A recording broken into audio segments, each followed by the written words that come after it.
Chers amis, c'est reparti. On enchaîne sur le dossier numéro 2 de la conférence numéro 3 de pneumologie de DCEM3. Ce dossier numéro 2 va nous parler d'une patiente de 85 ans, amenée par nos amis les pompiers au service d'accueil des urgences pour une gêne respiratoire qui évolue depuis 3 jours. Donc une dyspnée aiguë, excusez-moi, j'ai un peu de reflux. Vous en avez fait le diagnostic vous-même. Aucun antécédent chez cette veuve.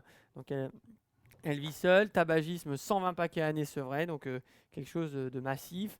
Ancienne femme de ménage à la retraite, elle vit seule, elle a perdu 4 kilos le mois dernier, donc il y a une altération de l'état général chez une patiente qui fume et qui fume dans une zone à risque d'avoir un cancer du poumon. D'emblée, la question d'une néoplasie se pose quand on lit l'énoncé. 37,8, bon, elle est subfébrile, 93 de SAT, pas si elle est très hypoxique, 93 de SAT sous 12 litres, c'est quand même pas très rassurant, et elle semble avoir des signes de gravité et de détresse respiratoire avec un tirage. Donc elle est en détresse respiratoire quand elle arrive, et là les mots-clés qui me viennent, c'est gaz du sang, le lactate, ça dépendra un petit peu de l'hémodynamique qui n'a pas l'air d'être perturbée, mais surtout un gaz du sang pour voir un peu sa capnie et son pH. Il y a un cornage évident, donc dans cette détresse respiratoire, j'ai déjà le sentiment qu'il y a une détresse respiratoire peut-être laryngée ou haute, mais qu'il va falloir un examen ORL à un moment ou à un autre. Il n'existe aucune anomalie de l'examen endobuccal à la lampe. Frein expiratoire net et encombrement bronchique. Donc là, on est peut-être aussi, puisqu'elle a fumé, dans la détresse respiratoire, dans l'ambiance insuffisance respiratoire chronique obstructive. Donc là, comme ça, je pense à BPCO, à décompensation. Donc je pense toujours au facteur de risque de décompensation, au facteur déclenchant de la décompensation. Bon, elle a une turgescence jugulaire et un reflux hépatojugulaire sans défaillance hémodynamique en dehors de la tachycardie, pas de signe de phlébite, l'abdomen est sans particularité, il y a des céphalées sans syndrome méningé. Attention, il y a des céphalées avec une suspicion de néoplasie, je me demande s'il ne peut pas y avoir des métastases. Et puis, je vois aussi des céphalées avec un moment quelque chose de BPCO, donc je serais bien curieux de voir la PCO2. Ok, donc voilà un petit peu le tableau qui nous est dressé. Voyons voir ce qu'on peut nous demander maintenant. Comme ça, les examens qui me viennent pour la dame, c'est au moins une radiothorax, un gaz du sang. Je crois que une UM, un iono, une calcémie, ça paraît licite.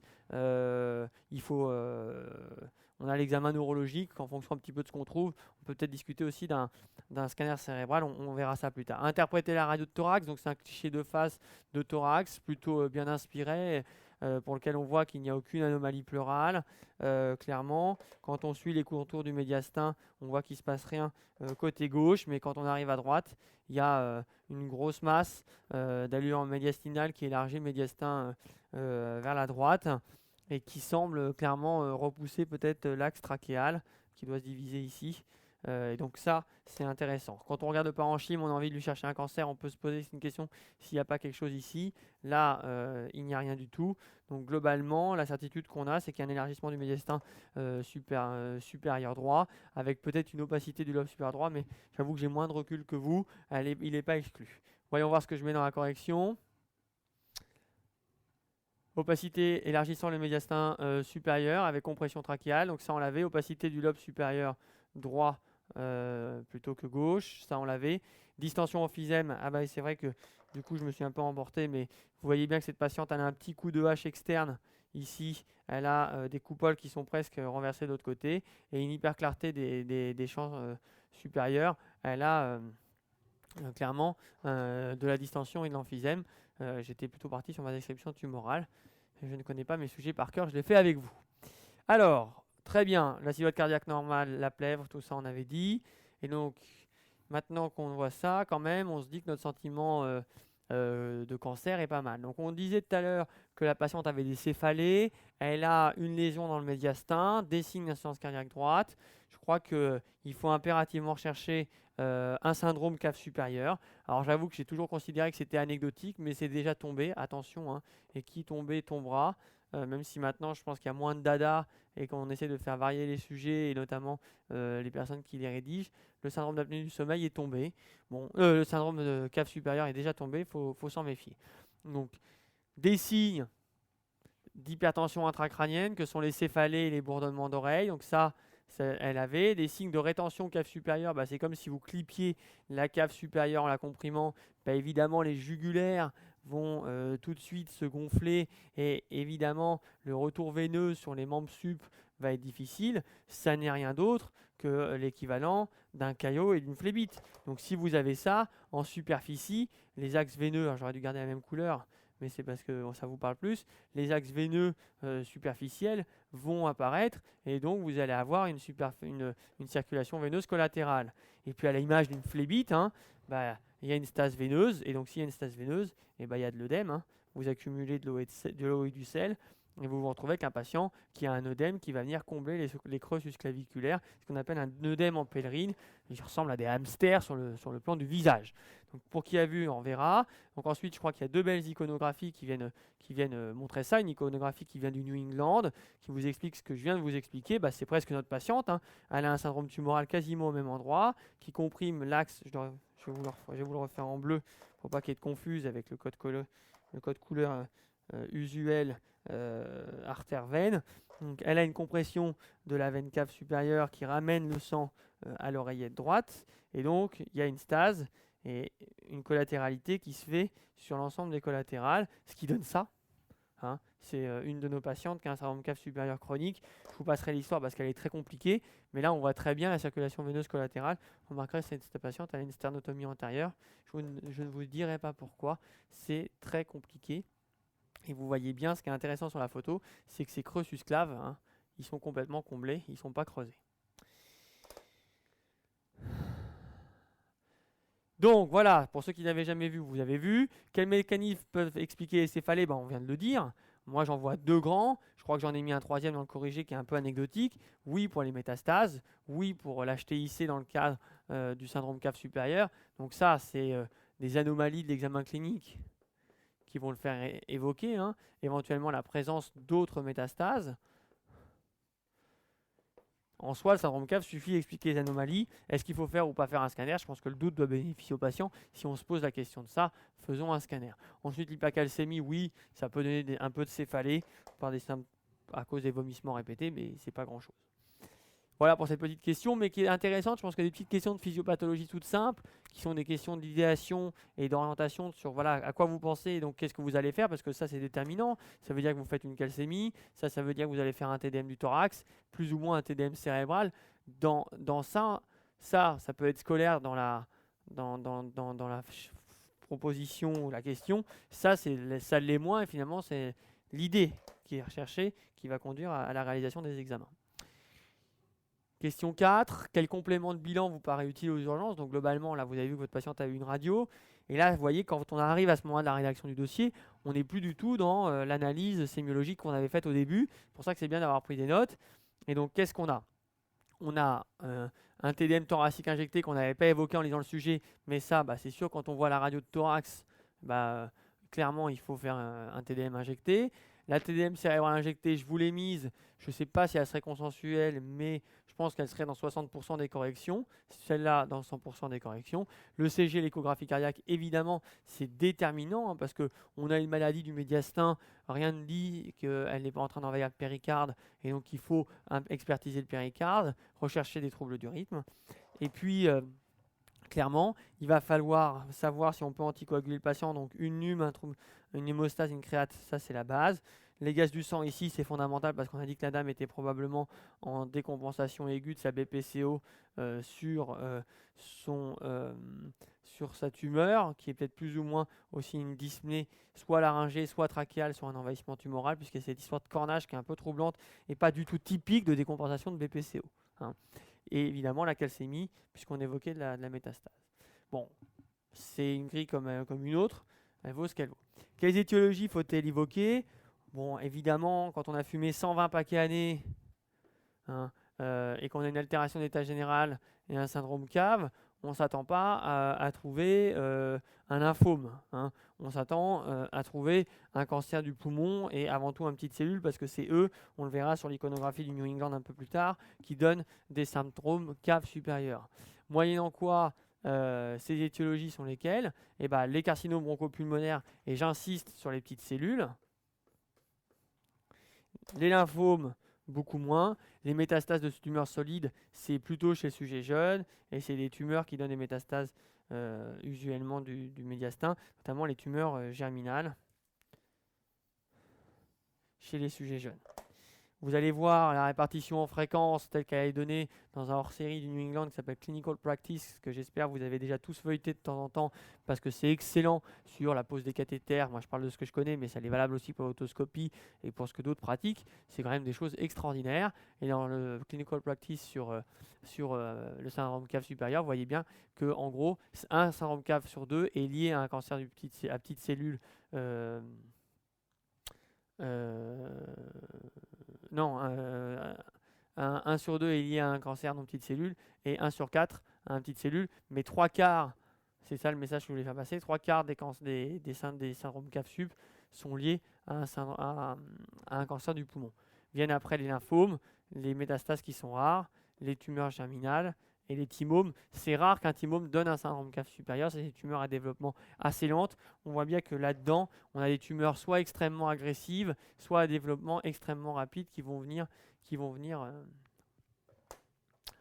comprimer le médiastin. Alors, question 6. Il s'agit d'un cancer à petites cellules localisées. Quelle est la médiane de survie? Donc c'est une catastrophe, ce cancer-là. Hein. Quand on traite les gens, on arrive à avoir une médiane de 18 mois. Donc je vous rappelle un petit peu de choses de base. Hein. Si vous avez 100 cancers, la médiane, c'est la date à partir de laquelle, 18 mois, vous en avez 50 qui sont morts et 50 alive. Hein. J'espère que vous savez définir la médiane maintenant que vous faites de la LCA au concours. Sans traitement, 4 à 6 mois pour les formes localisées et beaucoup moins pour les formes métastatiques. C'est une vraie saloperie. Quel traitement du CPC proposez-vous? Donc c'est une tumeur neuroendocrine hein, qui a une particularité, c'est qu'elle se développe très vite. Donc il y a une logique. Si c'est une tumeur à doublement rapide, ça veut dire qu'il y a une forte activité mitotique et tout ce qui est en mitose est donc sensible aux cytotoxiques. Parce qu'en gros, la mitose, les cytotoxiques, je ne suis pas un champion du monde de la chimiothérapie, mais les alkylants, les poisons du fuseau, on voit bien que c'est des choses qui vont léser l'ADN, qui vont léser les protéines de migration cellulaire de l'ADN, et donc ça marche très bien parce qu'il y a une forte activité cellulaire. Alors, donc la base, c'est une polychimiothérapie, et pour le coup, hein, dans le cancer du poumon, la base, c'est toujours la même chose, et ce schéma, je le fais depuis des années dans toutes les conférences où je passe, mais la base de la pyramide en chimiothérapie, en cancérologie pulmonaire, c'est le platine, et dans le petite cellule, c'est platine et toposide, et ça, c'est valable que vous soyez en France, en Italie, en Angleterre, ou on va dire aux États-Unis d'Amérique, ou au Brésil. Tout le monde dans le monde reçoit une base de platine et toposide. Quand la forme est localisée, on rajoute une radiothérapie externe concomitante. Avant, elle était plutôt adjuvante, maintenant elle est souvent concomitante. Et donc on est d'accord qu'elle est externe, elle se veut curative pour agresser, diminuer, voire pouvoir faire disparaître la lésion. Et elle intéresse, si on regarde le médiastin, notre patiente avait une lésion ici, une lésion ici. Ça va prendre le lit tumoral avec un thorax qui serait comme ça, avec des clavicules ici. Hein. Le champ d'irradiation va prendre la tumeur et le médiastin. Les volumes cibles, c'est ça.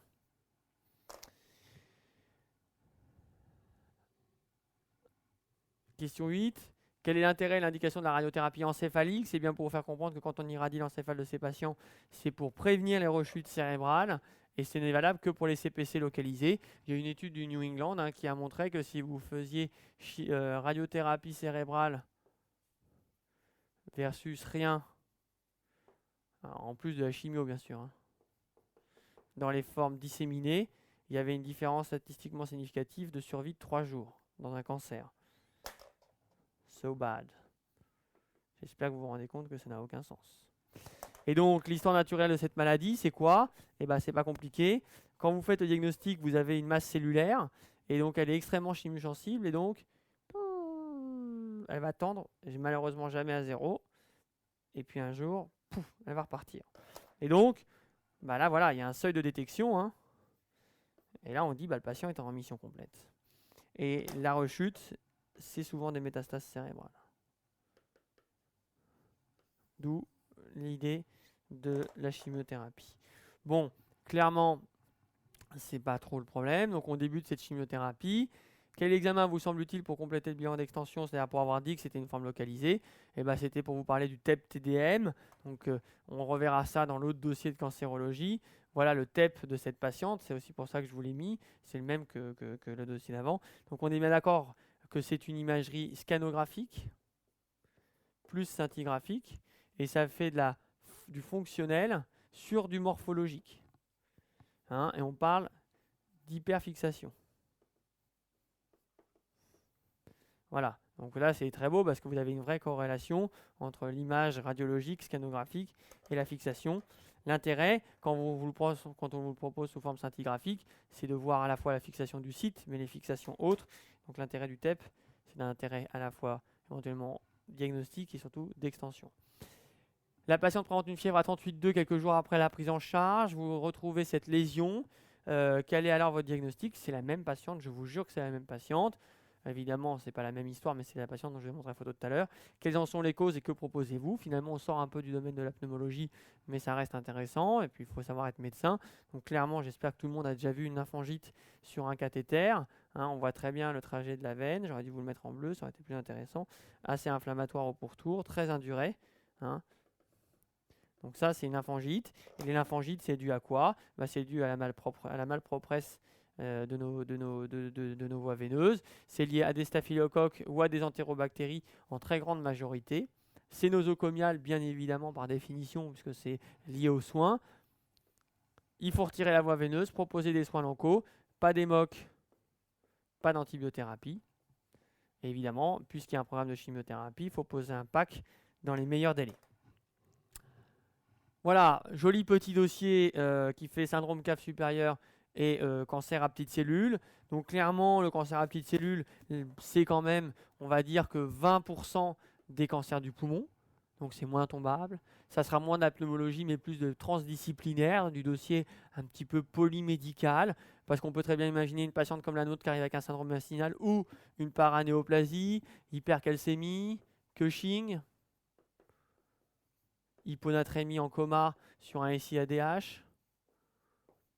Voilà les grands trucs. Les anti-HU, c'est anecdotique. Hein. Et vraiment, j'en ai vu une fois quand j'étais externe à la Pitié. Mais j'en ai jamais revu depuis. C'est vraiment un truc de spécialiste. Même bilan d'extension que les carcinomes à non petites cellules.